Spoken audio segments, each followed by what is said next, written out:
Welcome back, everyone. Okay, let's dive into this. Picture the scene, right? The rain is just absolutely hammering against the windows of a private FBI jet. Inside, Agent Ethan Cross is staring out into the pitch black, completely and utterly lost in thought.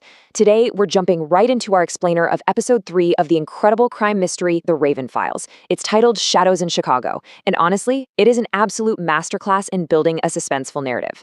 Ethan isn't just flying to another routine crime scene here. He's flying straight into a storm of his own unresolved past. So we're going to break down exactly how this story uses psychological tension to completely hook us from the very first page. So the exact haunting question that is just tormenting Ethan's mind as that plane cuts through the storm is pretty simple, but it's devastating. How could Daniel Hayes still be alive? See, for 10 long years, Ethan has carried this immense, crushing burden of believing his partner, Daniel, died right in front of him. It was during their final, desperate operation against that infamous serial criminal known as the Raven.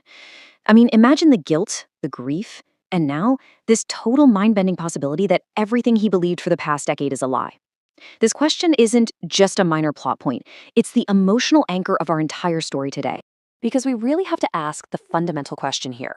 How does a man who supposedly died 10 years ago suddenly end up on a security camera? Across the aisle on that jet, Agent Maya Torres is studying Ethan really carefully, and she pushes him on this. She realizes Ethan never actually told the team exactly what happened that fateful night. And you know why? Because he literally can't. Ethan confesses that his repressed memories from that abandoned warehouse 10 years ago are just a total black hole. Think about how terrifying that would be, to not even trust your own mind. Ethan remembers walking in with Daniel, he remembers a massive explosion, and then just nothing. It's a brilliant move that sets up our main character as an unreliable narrator to his own trauma, which makes this investigation deeply personal and incredibly dangerous. And this brilliantly illustrates the massive, gaping hole between what Ethan remembers and the cold, hard facts of the case. On one hand, you have Ethan's fractured memory, where he simply woke up in a hospital 3 days later, but on the other hand, we have the reality. Daniel's body was never actually recovered from the ashes. Fellow Agent Lucas is tapping away on his laptop on the plane, and he points out that technically speaking, nobody ever confirmed Daniel died. That missing body? That is the crucial loophole of this mystery. It's like a single loose thread that, once pulled by the killer, starts to completely unravel Ethan's entire reality. To really grasp the high-stakes puzzle we're looking at, let's just map out this timeline for a second, because everything is connected. 12 years ago, a photo of Ethan and Daniel was taken, this perfect symbol of their tight partnership. Then, 10 years ago, that catastrophic warehouse explosion happens, leaving Daniel presumed dead. Fast forward through a decade of total silence, and suddenly, just 3 days ago, boom, there's train station footage of Daniel. Which brings us slamming right into present day, where a journalist is brutally murdered in Chicago. You see, this isn't some random chaos. It's a carefully orchestrated, highly deliberate sequence of events, specifically designed to pull Ethan right back into the nightmare. Well, the FBI jet finally lands. Heavy, suffocating clouds are hanging over the city of Chicago, which perfectly matches the dark, oppressive mood of the whole story. They arrive at the police station, and local detective Ryan Foster is visibly nervous. He greets them with 4 terrible words. "We've got another victim." Foster hands Ethan a file, and it immediately confirms their absolute worst fears. The Raven hasn't just returned to taunt Ethan from the shadows. He is actively killing again. Let's look at the incredibly eerie details of what the team finds next, because it's a lot to take in. Okay, so the team walks into this old downtown theater that looks like it's been abandoned for decades. Dust is covering the seats, broken chandeliers are hanging from the ceiling, and then they see the stage. The victim is a 42-year-old journalist named Michael Ross. But here is why you really need to pay close attention to the facts of this crime scene. There is absolutely no blood. 0 visible injuries whatsoever. Ross is just sitting there, completely alone under a single spotlight, his face frozen in absolute, unadulterated fear. He likely died from sudden cardiac arrest. And left right beside him, a lone, black raven feather, the calling card of their nemesis. It's a chilling, highly theatrical execution that relies entirely on psychological terror. But honestly, the macabre scene on the main stage is just the beginning of the horror. While Maya is examining the body, Lucas goes searching the surrounding area.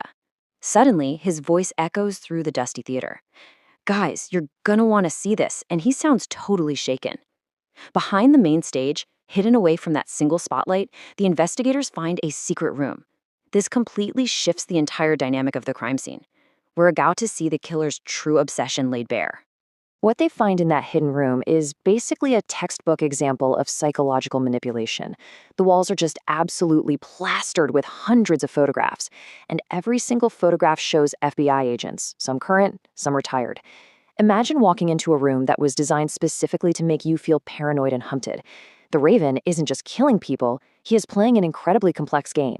By surrounding the victim, and now Ethan, with the faces of his own colleagues, the Raven is using deceptive, underhanded tactics to alter their perception and instill deep, paralyzing paranoia. Out of the hundreds of photos in that tiny room, one specific wall demands Ethan's attention. Placed dead center is that old photograph taken 12 years ago, the picture of Ethan and Daniel Hayes. And scrawled violently across it in bright red ink are 3 terrifying words: "He never left." This is the killer directly weaponizing Ethan's unresolved trauma. It's a precision strike at his sanity. Is the Raven saying that he, the killer, never left, or is he saying Daniel never left? It completely blurs the line between Ethan's greatest enemy and his best friend, throwing him completely off balance and exploiting those very real themes of betrayal.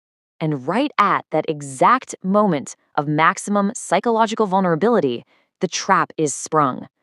Let's walk through the Raven's ambush step by step because it's brilliant. Step 1. The theater lights abruptly switch off. Total darkness swallows the room, instantly stripping away all visual control from the FBI team. Step 2. An old projector violently clicks to life, throwing this harsh, blinding light onto a giant screen. Step 3. A distorted, eerie voice booms through the empty theater, broadcasting directly to Ethan. "Welcome to Chicago, Ethan. You've spent 10 years searching for a ghost." It's just this aggressive, total sensory overload. Suddenly, actual security camera footage flashes onto the giant projector screen, and the date stamp? 3 days ago. The video shows a man walking through a train station. As he turns toward the camera, Ethan freezes. Maya gasps. It's Daniel Hayes. He is alive. This security footage of Hayes moving around Chicago is undeniably recent. In an instant, 10 years of grieving and accepted reality are entirely shattered. But before Ethan can even process the sheer impossibility, the screen goes black, and the situation instantly spirals into an absolute catastrophe. Lucas's phone rings in the darkness. He answers it, his face turning pale, and delivers devastating news. Director Bennett has been kidnapped. And suddenly, everything clicks into place. The murdered journalist, the raven feather, the hidden room of photos, the elaborate projector setup. It was all a massive, perfectly timed distraction. While Ethan and his team were lured into this abandoned theater, the Raven was executing a high-stakes abduction of the director of the FBI herself. And suddenly, the stakes become horribly quantifiable. The number 24 flashes ominously onto the theater screen. 24 hours. That is the ultimatum. They have exactly a 24-hour deadline to find Daniel Hayes, decipher how he connects to this madness, and locate the director of the FBI before it is too late. The pacing of the story just hit absolute overdrive here. That psychological slow burn has instantly ignited into a desperate ticking clock thriller. As if the pressure couldn't get any higher, the silence in the theater is broken by a final notification on Ethan's phone. A direct message from the killer. Come alone if you want to see her alive. The Raven knows that trauma is easiest to exploit when the victim is entirely alone. Ethan is being forced into the ultimate isolation tactic. The killer has manipulated his repressed memories, dangled his thought-to-be-dead partner in front of him, kidnapped his boss, and is now systematically stripping away his only backup. He has to walk into the fire completely by himself. Which leaves us staring at the massive, chilling questions of this episode. Has Daniel Hayes joined the Raven, and can Ethan save the director in time? Has his closest friend actually become a traitor during those missing 10 years? Or is Daniel just another pawn in this twisted game? This story brilliantly weaves those heavy themes of betrayal, unresolved trauma, and masterful psychological manipulation right into a high-octane race against the clock. It leaves us desperate to uncover the truth. I mean, think about how vulnerable our memories make us. If you couldn't trust your own past, how could you possibly save the future? We'll have to see what Ethan decides to do when that clock runs out. Until next time, keep questioning everything.